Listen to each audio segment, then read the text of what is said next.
ضلع بنیر گاؤں بام پوکھا میں سالار زئی یوتھ ویلفیئر کے جانب پری کوچنگ سینٹر کے اہتمام تقریب تقسیم انعامات کا اہتمام کیا تھا۔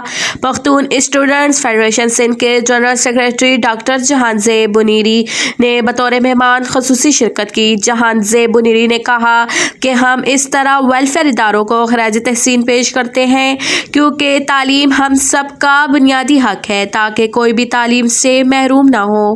آخر میں جہان زیب بنیری نے ویلفیئر کے چیئرمین سراج ہاشمی، ریاض خان، افتخار خان اور سید ناظم کا شکریہ ادا کیا۔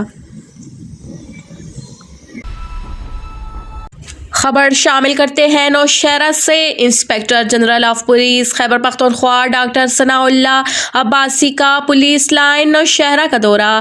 پولیس اسٹیشنز کے اندر حوالات محرر اور ایس ایچ اوز کے دفاتر کی نگرانی کے لیے نئے نصب شدہ CCTV نظام کا معائنہ کیا۔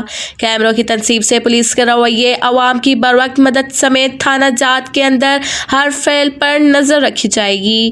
ان اقدامات سے تھانے کی سطح پر پولیس کے خلاف عوامی شکایات اور لاک اپ میں مبینہ پولیس تشدد کا خاتمہ ہوگا۔ IGP نے پولیس اسٹیشن کے مختلف حصوں کا دورہ کر کے تھانے کا ریکارڈ چیک کیا اور پولیس اہلکاروں نے ان کے کام کے بارے میں آگاہی حاصل کی اور ان کے مسائل سنے۔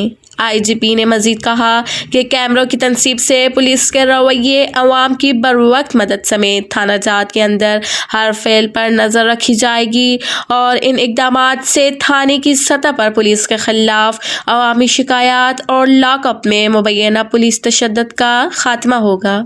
وکیل Syed, city reporter, Badlo news, Nowshera. خبر شامل کرتے ہیں سوات سے۔ Khyber Pakhtunkhwa emergency rescue service rescue 1122 نے معلم جبہ میں سنو فیسٹیول کے دوران کھلاڑیوں اور سیاحوں کو طبی امداد فراہم کی۔ Doctor Khateer Ahmad, director general rescue 1122 کے احکامات پر district emergency officer Swat engineer Malik Sher Dil Khan نے سوات کی جنت نظیر وادی کے سیاحتی علاقے معلم جبہ میں 3 روزہ سنو فیسٹیول میں ریسکیو 1122 کی خصوصی میڈیکل ٹیم تعینات کی۔ اس موقع پر ڈاکٹر خطیر احمد نے کہا کہ ریسکیو 1122 نے کورونا کا وائرس ضوابط کو مد نظر رکھتے ہوئے پیشہ ورانہ اہلکاروں نے 136 ملکی و غیر ملکی کھلاڑیوں اور سیاحوں کو موقع پر ابتدائی طبی امداد فراہم کی، جبکہ فیسٹیول میں آنے والے مختلف سیاحوں کو برف میں چھپی پہاڑی سلسلے کے راستے سے اترنے میں بھی بھرپور خدمات فراہم کی۔ محمد عالم، رپورٹر، بدلو نیوز، سوات۔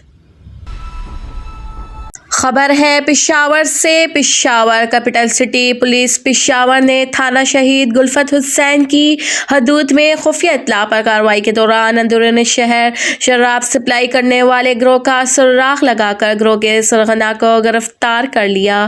ملزم کا تعلق اندرون شہر پیر گلاب شاہ سے ہے، جس نے ابتدائی تفتیش کے دوران اپنے مخصوص گاہک کو شراب سپلائی کرنے کا اعتراف کر لیا ہے، جس کے قبضے سے 20 بوتل شراب برآمد کر لی گئی ہے۔ ملزم کے خلاف مقدمہ درج کر کے تفتیش شروع کر دی گئی۔ ملوث ملزم فیصل ولد عنایت کو گرفتار کر کے ان کے خلاف مقدمہ درج کیا گیا۔ عابد خلیل، رپورٹر، بدلو نیوز، پشاور۔ خبر شامل کرتے ہیں باڑہ سے۔ ضلع خیبر باڑہ فاٹا پارلیمنٹرین کے سابق پارلیمانی لیڈر سرکردہ قبائلی رہنما الحاج شاہ جی گل افریدی سے ملک دین خیل، قومی کونسل کے سینئر وائس چیئرمین ہاشم خان افریدی اور سماجی ورکر جعفر لالا کی سیاسی آور حلقہ پی کے 106 کے مسائل پر تبادلہ خیال۔ ملک دین خیل کوہی میں جلد کھلی کچہری کا انعقاد کیا جائے گا، جس میں سینئر تاج محمد افریدی، MPA بلاول افریدی سمیت تمام ڈپارٹمنٹ کے ذمہ دار براہ راست عوامی مسائل و مشکلات سنیں گے۔ انجینئر صدام افریدی، بدلو نیوز، باڑہ۔